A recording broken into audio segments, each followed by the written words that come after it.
Guys, welcome to another Mitsubishi Montero channel video.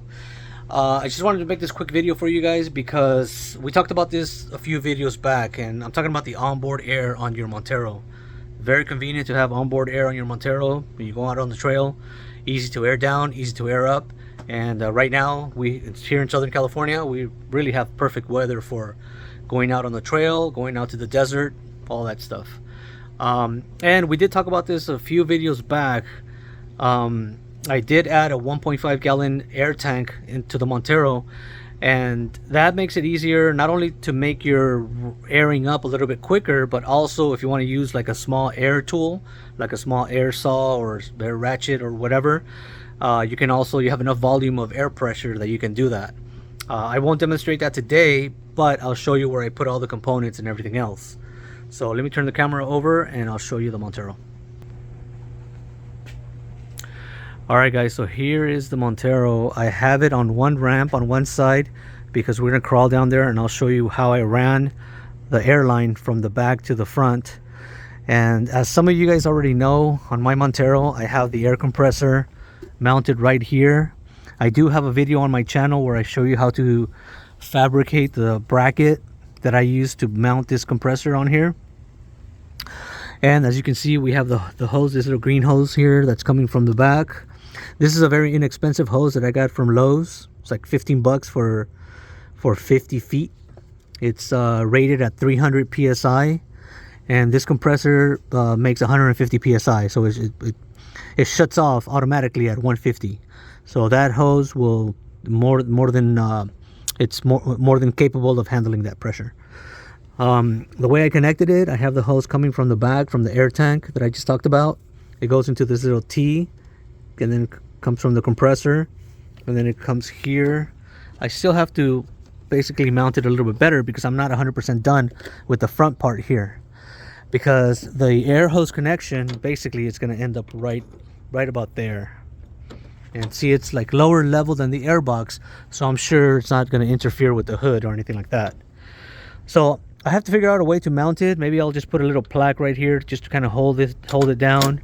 I just used your regular adapters here with this little U-bolt as a mounting area.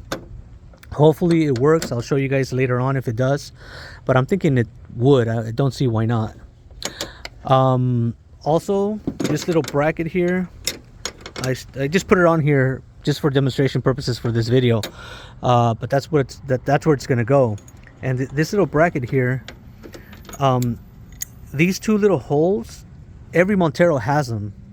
They have it on this side, and they also have it on that side, depending on if it's a European Montero or not. I guess they changed the sides, but that bracket that I was just showing you is basically this bracket here. It's the bracket that holds the power steering reservoir. So next time you go to the junkyard, grab one of these guys, and you can mount it here on these pre-made holes, bolt holes, and then that's what I'm going to use to mount that hose on there, the hose connection. So yeah, so that's where the compressor goes. Now let's go in the back. I'll show you where I put the tank. So here we are. I already have the cover opened up here so you guys can take a look. And here's the cargo area where the third seat would go on the Montero. I don't use that anymore. I got rid of it a while back. But I just have gear that lives here constantly. Some water bottles, some camping gear, trasharoo, stuff like that. Here's where I put the tank. It's just a 1.5 gallon tank. I'll put the link on the description so you guys can get one. It's very inexpensive, and it looks like very good quality. I mean, it's got several connection points. It's got two here. It's got one at the bottom, and then one on the side, and then here's where the main air inlet goes right here. I didn't put a pressure gauge or anything like that because I know that the ARB dual air compressor shuts off at 100 psi. So I know that when it shuts off, we have 150 psi. So maybe I'll add something later on just so I can monitor it, but as of right now, I'll just leave it the way it is. I do have this connection here. It's a little bit, there's one of those flexible connections that you can kind of go side to side and up and down. And I did that because this tank is not 100% bolted on. So you need a little bit of flexibility on there. I mean, you do have a little bit of flexibility from the hose, but I just needed just a little bit more, just to be on the safe side. And the hose, it goes through this plastic cover that basically surrounds this whole area. So I had to make a little hole, like a 1-inch hole, diameter hole, to pass the hose through. And then to get the hose through the metal part, there's like a grommet. So right in that area, there's this grommet that separates basically the inside of the car to the outside of the car. And basically what I did is I just drilled a 1/2-inch hole right here, and I passed the hose through there. It seems like a pretty tight seal. If you want to be on the safe side, you may want to just run some silicone around it so it can be a even tighter seal. I didn't do that because I thought it was sealed enough. So I thought it was enough just by running the hose on there. And so it goes just here, the bottom outside of the body, and then underneath the car, over the suspension, and towards the front. Let me get under there and I'll show you guys what I'm talking about. So it's just a flashlight real quick.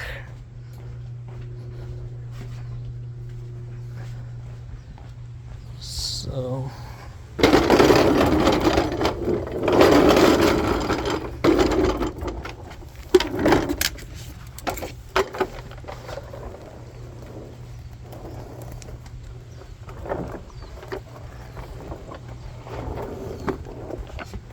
okay, so here we are at the bottom, and right down there you can see how the hose just goes through that grommet. And again, it seems to be a pretty tight seal, so I didn't bother putting any silicone in there. And the hose just makes a little loop here. It just kind of goes over here. It goes up over the suspension area right there. And along the way I have zip ties connecting the hose just so it won't just be hanging loose or anything like that. You can see it up there. It's over there. And then here it kind of sort of comes down after we pass the suspension components. Then it comes down and it just kind of hangs onto these brackets that hold on the fuel tank. These brackets right here. And it just goes along here. Let me turn around here so I can, my legs would be on this side.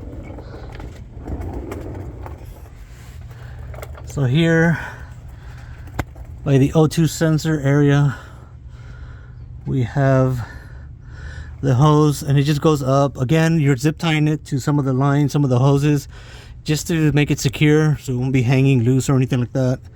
I mean, the hose is exposed to the elements. It's not exposed to direct sunlight, but it is exposed to the elements, so I'm not sure the long-term functionality of this hose. It was very inexpensive. I got it for $15 for 50 feet at Lowe's, which for this operation you use less than 25 feet for this job. So I'm gonna use the other half for the other Montero when I get the compressor for it. But yeah, it's seems to so far it seems to be working great. I haven't had any trouble with it. I've used it a couple times and it's just perfect. And obviously the only thing that we have to do is just finish up the installation here with this guy here and this little hose. Now for this, now that I gave you guys this idea, if anybody else is doing something like this on their Montero and they figure out a good way to mount this on here, please share and let me know how you did it, because I'm just kind of doing it the way I think is best. But there might be other people with other ideas out there that we can benefit from. Anyway guys, thank you guys so much for watching this video. Greatly appreciate it. Please like and share and subscribe to the channel, and let me know if you have any questions or want me to show you anything else with it. Greatly appreciate you guys. See you on the next one. Bye.